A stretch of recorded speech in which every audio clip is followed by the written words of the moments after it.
Welcome to my channel friends, thanks for joining friends. आज का हमारा टॉपिक है जिगर की बीमारियां, हेपेटाइटिस या फिर यरकान की अलामत जो इंसान में जाहिर होती हैं, वो आज की वीडियो में आप जान पाएंगे। फ्रेंड्स, यहाँ पे रिक्वेस्ट करना चाहूंगी, प्लीज चैनल को सब्सक्राइब जरूर कीजिए। इसके लिए सब्सक्राइब बटन पर क्लिक कीजिए, साथ बेल आइकन पर भी क्लिक कीजिए। इस पर क्लिक करने से आपको हमारी हर नई आने वाली वीडियो की अपडेट मिल सकेगी और आप हमारी वीडियो रोजाना सबसे पहले देख सकेंगे। तो टॉपिक की तरफ आते हैं। हेपेटाइटिस या फिर यरकान की बीमारी की तमाम इकसाम जो है, इनकी अलामत जो है वो तकरीबन एक जैसी होती है, यानी इनके सिम्टम्स जो है वो सेम है। इब्तदाई तौर पर हल्का बुखार होता है इंसान को, मुंह का जायका भी जो है वो तब्दील हो जाता है, भूख नहीं लगती है, पेट में हल्का सा दर्द होता है। 3-4 दिन बाद बुखार की शिद्दत जो है वो बढ़ जाती है। आंखों का रंग जो है वो पीला होना शुरू हो जाता है। ये मोस्ट कॉमन सिम्टम है जो कि आम लोगों में बहुत ज्यादा मशहूर है कि अगर किसी की आंखों का रंग जो है वो पीला हो जाए तो जाहिर बात है उस इंसान को जो है वो यरकान जो है वो हो चुका है। यानी आंखों का पीला होना जो है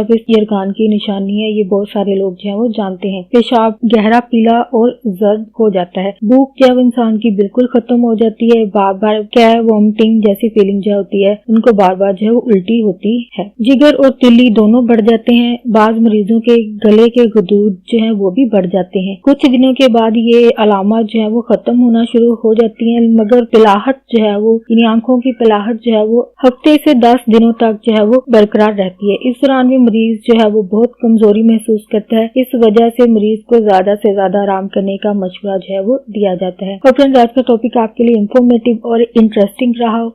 प्लीज मजीद अवेयरनेस और आगाही के लिए आगे फ्रेंड्स एंड फैमिली के साथ वीडियो को शेयर जरूर कीजिएगा, वीडियो को लाइक जरूर कीजिएगा, प्लीज कमेंट जरूर कीजिएगा। और इसके अलावा अगर आप अलामत या सिम्टम्स आप जानते हैं तो प्लीज हमारे साथ कमेंट में लिखकर इसको जरूर शेयर कीजिएगा। और प्लीज इल्म और नेकी की बात जो है वो आगे पहुंचाना भी एक नेकी है, तो प्लीज इसको जरूर कीजिएगा। आपका वीडियो देखने के लिए बहुत शुक्रिया।